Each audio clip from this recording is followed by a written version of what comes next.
12-ci fəsil. Sergeyevin öz səhim payını simvolik qiyməti olan $1 Astor şirkətinə satdığını elan etdiyi qalmaqallı mətbuat konferansından sonra Rusiya və Ukraynada nəşr olunan qəzetlərin əksəriyyəti bu mövzuya bütöv səhifələr ayırdılar. Mükəmməl şəkildə həyata keçirilmiş maliyyə əməliyyatından danışdılar. Renat Şəripovun və Astor şirkətinin rəhbəri Nadejda Popovanın da xidmətlərini qeyd etdilər. Sergeyevin onların hərəkət planına əsaslanaraq müvəffəqiyyətlə həyata keçirdiyi əməliyyat nəticəsində Ukraynanın ən böyük məsələlərindən birinin üzərində nəzarəti ələ almaq mümkün olmuşdu. Düzdür, yerli qəzetlər, xüsusilə də qərbdə nəşr olunanlar vəziyyətdən belə bacarıqla istifadə etməyi bacarmış Rusiyalı oliqarxın hiyləgərliyindən daha çox yazırdı. Hətta Xarkov prokurorluğunda dələduzluq ittihamı ilə cinayət işi də açıldı.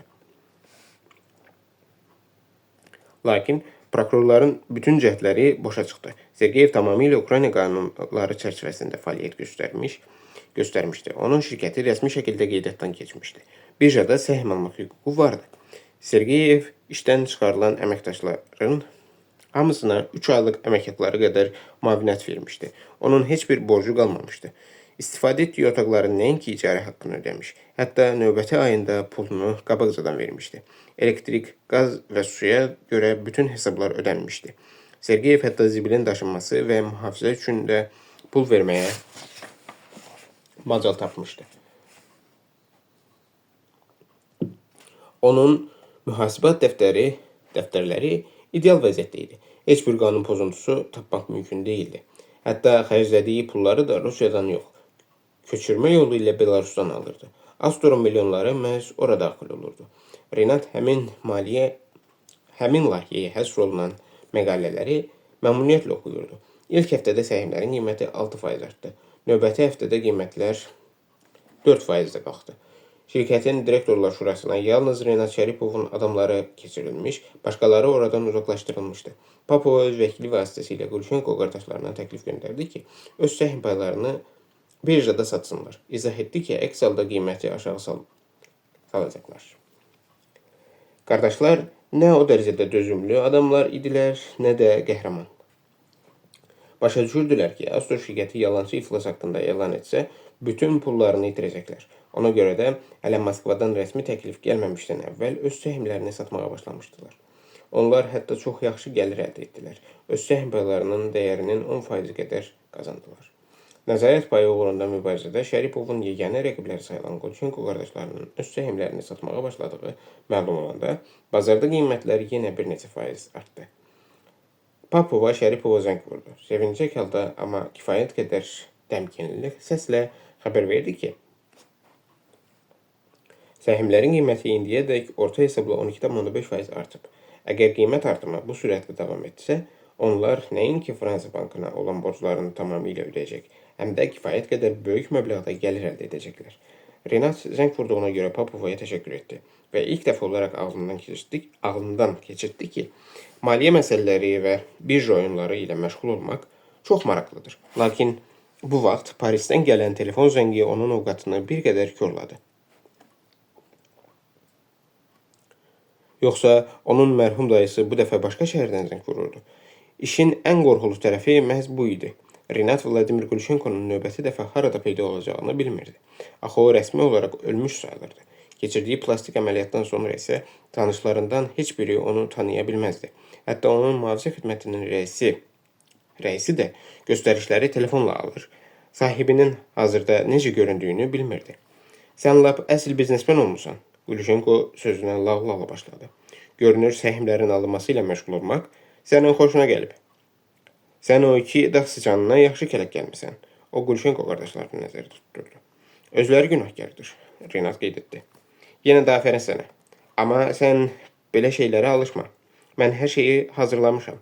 Bir aydan sonra sənin təklif etdiyin kimi Antiguada görüşəcəyik. Elə orada bütün məsələləri həll edərik. Bütün sənədlərə qol çəkib, sözləşməmizi rəsmiləşdirərik. Onsuz da sən yenə mənim varisim olacaqsan. Amma bir 30 il gözləməlisən ki, mən ölüm. Gözləyərəm. Renat qımışdı.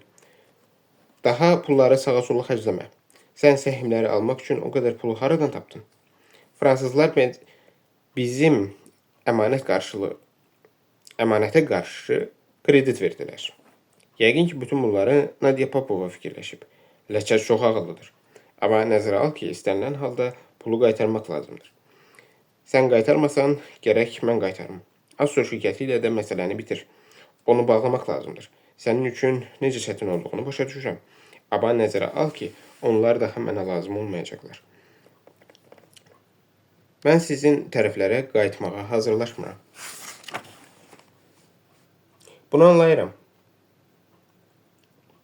Amma nə qədər ki işimizi başa çatdırmamışıq, onlar bizə lazımdır. Heç olmasa fransızlarla hesablaşmaq və hər şeyi düzgün rəsmiləşdirmək üçün lazımdırlar. Hələlik sən özünlə Antiguaya kimi aparmaq fikrindəsən? Əlbəttə vəkili, Yosif Borisovич. Bəlkə Papovanı da, bir də mühafizəçiləri. Papova lazım deyil, Plavniki isə özünlə apar. Bacarıqlı adamdır. Mühafizə məsələsində ifrata yol vermə. Orada sənə 2-3 adam lazım olacaq. Ondan artıq götürmə. Antiguada cinayət olmur. Həm də sizi ora silahla buraxmayacaqlar. Axı siz ora Amerikadan ya da İngiltərədən getməlisiniz. Oralardan isə hətta cib bıçağını da keçirmək mümkün deyil. Hamısını anladım. Mən ora nə vaxt getməliyim? 1 aydan sonra. Dəqiq vaxtını sənə deyəcəyim. Yaxşı, gəlirəm. Başqa nə edə bilərsən ki? Gulşenko mehriban səslə qeyd etdi. Əlbəttə gələcəksən. Üstəlik milyoner kimi qalacaqsan. Bütün ömrün boyu. Hərdən fikirləşirəm ki, kaş cavanlıqda pulum olmayan vaxtlarda mənim də bəxtim belə gətirəydi. Amma o vaxt belə pullar mənə kömək etməzdi. Mən o vaxt öz milyonlarımla harada gizlənə bilərdim? Onları harada xərcləyə bilərdim? İndi istədiyin yerə getmək, istədiyin kimi pul xərcləmək mümkündür. Amma o vaxt aldığın istənilən bahalı şeyə görə OPKS, SSR-də sosialist mülkiyyətinin talan edilməsinə qarşı mübarizə şöbəsi düşə bilərdin. Hərçənd sən yəqin ki, heç belə bir təşkilat haqqında eşitməmsən də. Neysə, Xarkov məsələsində səndə hər şey çox yaxşı alındı. Amma bir də belə hoqqalar çıxartma. Mən sənə zəng edəcəyəm. Yaxşı notarius tapacağam ki, bizim üçün hər şeyi düzgün rəsmiləşdirsin. Sonra sənə zəng edəcəyim. Salamat qal. Sağ olun. Renat telefonu cibinə qoydu. Ovqatı tamam korlanmışdı. Tamara onun xahişi ilə işi üçün özünə nə qədər pul saxlamalı olduğunu hesablamışdı. Moskvada mənzilin, bağ evinin və Kiyevdəki evin qiymətlərini də nəzərə aldıqda olduqca böyük məbləğ alınırdı. Bütün bu daşınmaz əmlakı saxlamaq və artıq alışdığı həyatı davam etdirmək üçün ona 50 milyon dollara yaxın pul lazım idi. Renat yaxşı təsəvvür edirdi ki, belə bir məbləğ haqqında söz salarsa, dayısında necə qəzəb oynayacaq.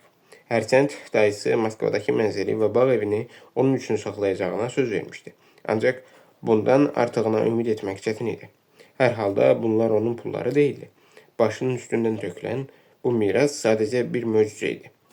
Bəzən tək-tük bəxtəvər insanın başına belə iş gəlir. Onun bəxti onsuz da gətirib.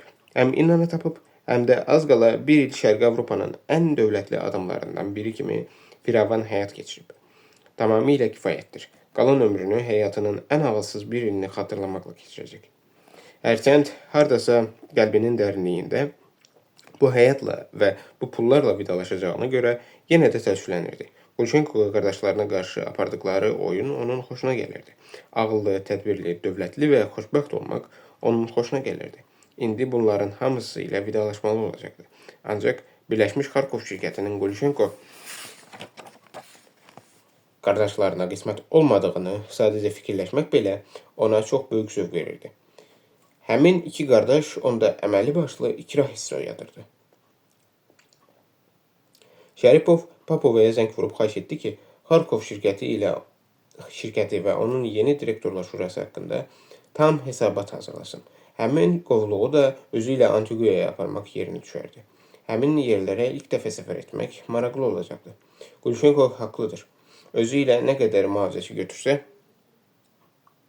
də onlar orada faydasız turist yerində olacaqlar. Çünki üstlərində silah apara bilməyəcəklər. Ancaq ona mütləq köməkçi lazımdır. Nadejda Anatolievnanı özü ilə aparmayacaq. Qoy o Moskvada qalsın. Lazım gəlsə onunla həmişə əlaqə saxlamaq mümkündür. Gec-tez Azur şirkətinin ləğv olunduğunu ona deməli olacaq. Renat bu məsələyə görə ona işarə vurmağa çalışmış, lakin Papova onu başa düşməmişdi. Nadejda Anatolievnanın heç vaxt ağlına gəlməzdi ki, Vladimir Gulşenko sağdır və indi öz kapitalının hamısının geri qaytarılmasını istəyir. Yosif Borisovich özü ilə aparmalıdır. O ağıllı adamdır və belə görünür ki, hər şeyi çoxdan başa düşüb.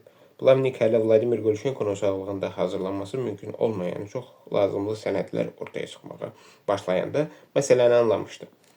Ən təəccüblüsü bu idi ki, sənədlərin heç biri saxta deyildi. Plavnik təcrübəli vəkil kimi yaxşı başa düşürdü ki, bu cür sənədlərin saxtasını düzəltmək çox çətindir. Sənədlərin sayı çoxaldıqca onun son şübhələri də dağılmışdı. Bu qədər sənədi saxtalaşdırmaq sadəcə mümkün deyildi. Üstəlik Plavnikin fransız həmkarları bildirmişdilər ki, pul aktivlərinin və bağlanmış hesabların böyük bir hissəsi Belçika vətəndaşı olan hansısa Voldemar Lerounun adına rəsmiləşdirilib və Vladimir Gulşenkonun ölümündən sonra miras kimi onun adına keçib. Renat Şəripovun da pulları həmin naməlum Lerounun adına keçirməyə başladığını nəzərə aldıqda yalnız lazımi nəticə çıxartmaq qalırdı. Görünür, Plavnik artıq belə bir nəticə çıxarmışdı və Antiguada olduqları zaman keçmiş müştərisinin sağ olduğunu öyrəndikdə buna çox da heyrətlənməyəcəkdi. Özü ilə daha kimi götürsə yaxşı olar. Mühafizəçilərdən başqa ona mənzil, nəqliyyat vəsaitləri, sənədlərin sürətinin çıxarılması, tərcümə kimi xırda problemləri həll etmək üçün köməkçi də lazım olacaqdı. Belə işlərdə Tamaranı heç kim əvəz edə bilməzdi. O əvvəllər Yosif Borisoviçin hüquq şirkətində işləmişdi. Renatın yanına da oradan gəlmişdi. Tamara ağıllı, müstəqil, hər şeyi başa düşən və çox təcrübəli bir qadın idi. Onun qüsurlarından biri qadınlıq duyğusu ilə bağlı idi. Tamara bütün kişilərin xoşuna gəlirdi, amma özünü rəisinə bəyəndirə bilmirdi. Gənc qadın Şəripovla yüngül bir macera yaşamağın əleyhinə deyildi. Lakin Renat bu məsələdə ağlasığmaz qətiyyət göstərirdi. O səmimi şəkildə fikirləşirdi ki, müdirin öz katibəsi ilə görüşməsi tərbiyəsizlikdir. Bu səbəbdən Renat özünü elə göstərirdi ki, güya Tamaranın niyyətini anlamır. İnnaya rast gəldikdən sonra isə bütün başqa qadınlara marağını itirmişdi. Tamara bunu çox tez başa düşdü və Şəripovu yoldan çıxartmaq cəhdlərindən əl çəkdi. Əvəzində isə bu gənc qadın Renatın bacarıqlı iş icraçısına çevrildi. Ona istənilən məsələnin həllini etibar etmək olardı. Üstəlik Tamara əvvəlki iş yerindən Vladimir Gulşenkonu tanıyırdı. Ona görə də Antiguada çox faydalı ola bilərdi. Mühafizəçilərə aid də heç bir çətinlik olmayacaqdı. Az zorla Pavel onunla gedəcəkdi. Tələt hələ özünü yaxşı hiss etmirdi. Həm də iqlim dəyişikliyi ona pis təsir göstərə bilərdi. 2 nəfər mühafizəçi tamamilə kifayət idi. Belə də edərlər. Deməli, Antiguaya 5 nəfər gedəcək. Bilet sifariş vermək lazımdır. Gulşenko deyirdi ki, oraya Böyük Britaniyadan ya da Amerikadan uçan təyyarə ilə getmək olar. Tamaraya tapşırmaq lazımdır ki, hansı yolun daha rahat olduğunu öyrənsin. Təbii ki, həm də viza məsələsini həll etsin. Hərçənd deyəsən Antiguya Britaniya birliyinə daxildir. Amma ölkənin ayrıca vizası olmalıdır. Latın Amerikasının bu cür kiçik ölkələrində vizalar adətən sərhəddə tərtib olunur. Üstəlik, ora vahid offshore zonadır. Bütün qonaqları, turistləri, biznesmenləri ölkəyə həvəslə buraxırlar. Renat hələ bilmirdi ki, həmin axşam Moskvaya Danila Sergeyevlə məsələni bitirmək üçün mütəxəssis gəlib. Sifariş üçün pulu Stepan Gulşenko vermişdi. Həmin adam həqiqətən mütəxəssis idi. Əvvəllər Ukrayna Dövlət Təhlükəsizlik Komitəsinin DTK-sında çalışmış. DTK, Rusca KGB, Dövlət Təhlükəsizlik Komitəsi.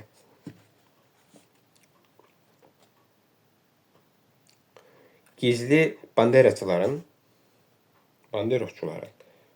Böyük Vətən müharibəsi ilə Ukraynada Stepan Banderanın başçılıq etdiyi 1940-1959-cu illər millətçi təşkilatın üzvləri və onların ardıcıları. Və sağ qalmış polisayların Böyük Vətən müharibəsi illərində işğal olunmuş ərazilərdə faşist polisində xidmət edən yerli sakinlər.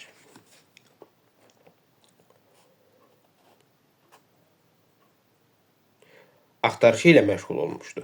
Vəziyyət dəyişdikdən sonra və Ukraynada yeni hökumət qurulduqdan sonra keçmiş DTK əməkdaşı işsiz qalmışdı. Onu Respublikanın bütün hüquq mühafizə orqanlarında aparılan böyük təmizləmə prosesi nəticəsində işdən çıxarmışdılar. Ancaq köhnə çekistin fövqəladə komissiya işçisi Sovet dövründə dövlət təhlükəsizliyi orqanlarında çalışanlar ənənəvi olaraq çekist adlandırılırdı. Əvvəlcə onu prezidentin mühafizə xidmətinə işə götürdülər. Şayələrə görə məşhur bir jurnalistin ölümündə onun əli olmuş, bu da ölkə başçısını qəzəbləndirmişdi. Gürcü familiyalı jurnalistin başını kəsmiş, bədənini isə şəhər kənarında bastırmışdılar. Böyük bir qalmaqal yaranmış, həmin mütəxəssisi dərhal təhlükəsizlik xidmətindəki işindən azad etmişdilər. O bir neçə il fərdi mühafizə agentliyində işləmiş və 2 dəfə həddən artıq diribaş biznesmenləri aradan götürmək üçün xüsusi sifariş qəbul etmişdi. Ukraynada bu cür hesablaşmalar Rusiyadakı kimi kütləvi şəkildə tətbiq olunmurdu.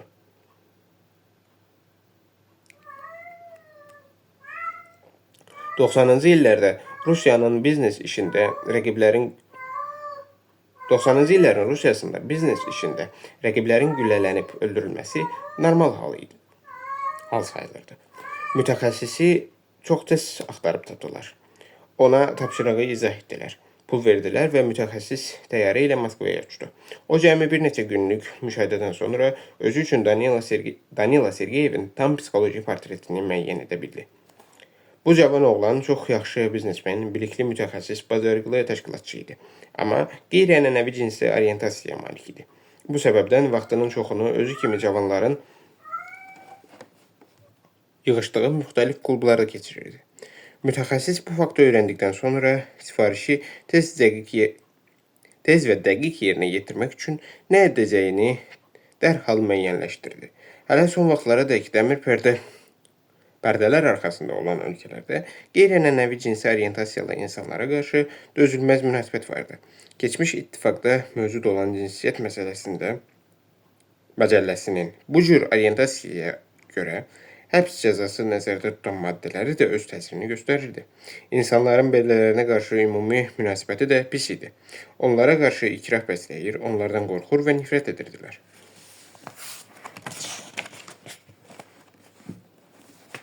Hüquq mühafizə orqanlarının əhalinin bu hissəsinin də hüquqlarını qorumaq cəhdləri bir qayda olaraq uğursuzluqla nəticələnirdi. Düzdür, bu cür orientasiyaya malik olan adamlar da mələk deyildi. Cəmiyyətin onlara necə dözülməz münasibət bəslədiyini bildikləri üçün onlar da öz növbələrində birləşir və cəmiyyətin özündən qisas alırdılar. Qeyri-ənənəvi cinsi orientasiyaya malik kişilərin şou biznesdə, model biznesində, yaradıcı insanların, hətta yüksək vəzifəli məmurların arasında hökmranlıq etdiyi hamıya məlum idi. Onlar özünə məxsus maraq qruplarına birləşir və bir-birinin arxasında dayanır. Yadları öz cərgələrinə buraxmırdılar. Sergeyevin bu cür klublarda yığışıb əylənən cavan oğlanlardan xoşu gəlirdi. Bəzən bura gələn oğlanlardan birini öz evinə aparırdı. Qərbədir ki, bir kişi həddi-buluğa çatmış gənc qızı öz razılığı ilə onunla yatmaq üçün evinə aparırsa, bunu sadəcə onların hər ikisinə zövq verən məsum sevişmə hesab edirlər. Amma kişinin gənc bir oğlanı onun öz razılığı ilə cinsi əlaqə üçün evinə aparması dözülməz cəmiyyət tərəfindən kainatın təməlinin uçub dağılması kimi qəbul olunur. Aydındır ki, bütün cəmiyyətlərdə azadlıq və seçim problemləri mövcuddur. Lakin qeyri-ənənəvi orientasiyalı kişilərin sayı çoxaldıqca cəmiyyətin onlara qarşı dözülməzliyi də artır. Həm də təkcə kişilər deyil, qadınlar da onlara qarşı dözülməzlik nümayiş etdirir. Bəlkə də bu ən bacarıqlı və qətiyyətli erkəklərin öz funksiyasından imtina etməsi nəticəsində bütün növün populyasiyasını gözləyən təhlükə qarşısındakı qorxu hissinin adi cavab reaksiyasıdır. Bəlkə bu cür dözümsüzlüyün başqa daha dərin daxili səbəbləri var. Amma istənilən halda bu dözümsüzlük həmişə olub. Hətta dünyanın ən azad ölkələrindən də, məsələn, Hollandiyada belə homofobların, homoseksual təzahürlərin əleyhinə olan adam sayı ənənəvi olaraq çoxluq təşkil edib. Ukraynadan gəlmiş mütəxəssis Sergeyevin nələrə üstünlük verdiyini tez müəyyənləşdirdi. Yalnız yaxşı pul qarşılığında tələ ördəyi rolunu oynamağa razı olan cavan bir kursant tapmaq qalırdı. Heç nədən şübhələnməyən Danila Sergeyev həmin yaraşıqlı cavan oğlanı evinə dəvət etdi. Sevgi oyunları başlamazdan əvvəl həmin oğlan giriş qapısını açdı. Ondan sonrası çətin deyildi. İçəri girən mütəxəssis dərhal mənzil sahibinin işini bitirdi. Bu zaman atəş açmadı. Soyuqçılıqdan istifadə etdi ki, evə dəvət olunmuş cavan oğlanın qəzəb və çarəsizlikdən cinayət törətdiyi haqda fikir yaransın. Kursant heyrət içində idi. O hətta burada nə baş verdiyini, onu nə üçün tutduqlarını da anlamırdı. Ancaq mənzilin hər yerində onun barmaq izləri vardı. Hər şey bitdikdən sonra mütəxəssis Sergeyevi doğradığı bıçağı orada qoydu. Baş vermiş hadisədən sarsılmış kursantı dartıb mənzildən çıxartdı. Ağlı başında olmayan oğlanı öz maşınına oturdub şəhər kənarına apardı. Orada isə güllə ilə boynunun arxasından vurub öldürdü. Tənbəllik etməyib çox dərin bir çala qazdı və meyidi bastırdı. Sergeyevin cəsədini ertəsi gün tapdılar. Komendant qəzetində qətlə yetirilmiş istedadlı biznesmen haqqında nekroloq verildi. Üstörtülü şəkildə onun qeyri-ənənəvi cinsi orientasiyasına işarə edilir. Yanına gəlmiş kursantın yəqin ki, affekt halında Sergeyevə bir neçə bıçaq zərbəsi endirdiyi qeyd olunurdu. Sergeyevin klubdan birlikdə çıxdığı kursantı isə heç yerdə tapa bilmirdilər. Ancaq belə hallara tez-tez rast gəlmək olur. Qəzəbli vaxtlarında cinayət törətmiş adamlar sakitləşdikdən və nə etdiklərini anladıqdan sonra gizlənməyə çalışır ya da özlərini cəzalandırırlar. Mənzilin hər yerində kursantın barmaq izləri və əşyaları vardı. Prokurorluğun müstəntiqi birmənalı olaraq belə bir nəticəyə gəldi ki, qətl hadisəsi qeyri-ənənəvi cinsi münasibət üzündən baş verib. Ancaq Renat bu ehtimala inanmadı. O, Plavnikdən xahiş etdi ki, fərdi araşdırma aparmaq üçün xüsusi mütəxəssis tutsun. Yosif Borisovich bütün ömrünü əvvəl dövlət DTK-nın, sonra FTX, Rusca FSB, Rusiya Federal Təhlükəsizlik Xidməti İstintaq idarəsindəki işinə həsr etmiş bir polkovnik tapdı. Polkovnik ağıllı və təcrübəli adam idi. O hadisənin ilkin versiyasına inanmadı. Çox tez müəyyən etdi ki, kursant soluxa olub. Bıçaq zərbələri isə sağ əllə vurulub. Kursantın nə özü, nə də cəsədi tapılmamışdı. Mərhumun bədəninə vurulan ilk zərbə isə peşkarlıq və dəqiqliklə edilmişdi. Qonşulardan birinin yadına düşdü ki, gənc kursantı evdən hansısa bir kişi çıxarırdı. Bütün bunlardan sonra polkovnik belə bir nəticəyə gəldi ki, mənzildə başqa bir adam da olub. Danila Sergeyevi həmin şəxs öldürüb. İki cavanın arasında mübahisə görüntüsünü də suni şəkildə qatilin özü yaradıb. Polkovnik gəldiyi nəticəni Plavniklə Şəripova bildirdi. Renat ona diqqətlə qulaq asdı. O lap əvvəldən bu qətlin Gulşenko qardaşlarının intiqamı olduğuna şübhə etmirdi. Polkovnikin fikirlərini dinlədikdən sonra isə buna tamamilə əmin oldu. Bu qətlin sifarişlə təşkil olunduğuna dair onda heç bir şübhə qalmadı. Dərhal Nadejda Anatolievnaya zəng edib göstəriş verdi ki, Birləşmiş Xarkov şirkətinin iflasa uğradığını elan etsin. Pavlovanın ona hər hansı bir şəkildə təsir göstərmək cəhdləri heç bir nəticə vermədi. Şəripov qəti şəkildə qərarı almışdı ki, bu yolla Gulşenko qardaşlarından qisas alsın. Qardaşlar artıq öz səhmlərinin 9%-ni sata bilmişdi. Əllərində cəmi 16% səhm qalmışdı. Bu da indiki qiymətlə təqribən 40 milyon dollar edirdi. Ertəsi gün direktorlar şurası şirkətin müflisləşdiyini elan etdi. Heç kim nə baş verdiyini anlamırdı. Çünki əslində səhmlərin qiyməti artır, birlik isə kifayət qədər perspektivli müəssisə hesab olunurdu. İflas elanı bazarda qiymətləri öldürdü.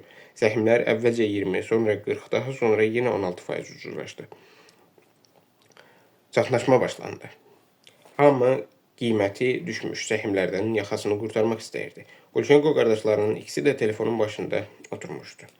Düzdür, Şəripovun özü də çox böyük ziyana düşürdü. Amma Yuri və Stepan ümumiyyətlə hər şeylərini yitirirdilər.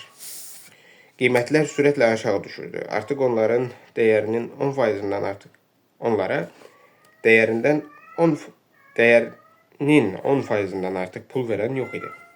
Baş verənlərin ağırlığına tab gətirə bilməyən ilk adam Popov oldu. Nadejda Anatolievna ömründə birinci dəfə validol qəbul etdi. Yosif Borisovich üçün halı pisləşdi. Onu evə apardılar. Şəripovun nə oyundan çıxdığını heç kim başa düşmürdü. O, mobil telefonunu söndürmüşdü ki, heç kim zəng edə bilməsin. Harkov şəhəri qubernatorunun yanında müşahidə şurası yaradıldı. Daha sonra Birləşmiş şirkəti iflasdan qurtarmağa çalışan ikinci bir şura təşkil edildi. Heç kim anlaya bilmirdi ki, hələ bir həftə əvvəl səhmləri o qədər yüksək qiymətləndirilən şirkət necə müflis ola bilər? Şəripov susur və öz intihar siyasətini davam etdirirdi. Xarkov birliyi daha işləmirdi. Böyük bir komendant dayanmış, adamlar işdən çıxarılmaq təhlükəsi ilə üz-üzə qalmışdı. Hətta Kiyevdə oturanlar da ölkənin hər yerində filialları olan böyük müəssisənin xilası üçün işə qarışmışdılar. Şəripov isə öz xəttini davam etdirirdi. Bütün bu günlər ərzində öz mobil telefonunu işə salmırdı. Digər telefonlara gələn zənglərə isə onun köməkçiləri cavab verirdi. Onlara qəti şəkildə tapşırılmışdı ki, zəng edənləri Şəripovla calaşdırmasınlar. Bir neçə gündən sonra isə Rinat heç kimin onu tapıb dayandıra bilməməsi üçün öz bahalı Vertu telefonunu sadəcə olaraq çay atdı. Səhmlərin artıq heç bir dəyəri qalmadığı zaman Yuri Gulşenkonun ölüm xəbəri gəldi. O öz kabinetində geniş sahəli infarktdan ölmüşdü. Yuri Gulşenko iflas elanından sonra öz sərvətinin 10 milyonlarla dollarını itirmiş, müflisləşmə təhlükəsi qarşısında qalmışdı. Rinat Şəripov Kiyevdən gələn xəbəri eşitdikdə Sergeyevin qətlindən keçən 2 həftə ərzində ilk dəfə gülümsədi. O artıq qisas arzusunu həyata keçirmişdi. Daha telefon zənglərindən qorxmurdu. Onsuz da içində Gulşenkonun bildiyi nömrə olan mobil telefon çayın dibində yatırdı. Lakin Rinat başa düşürdü ki, gec-tez mərhum dayısı onu tapmağı bacaracaq. Elə də oldu.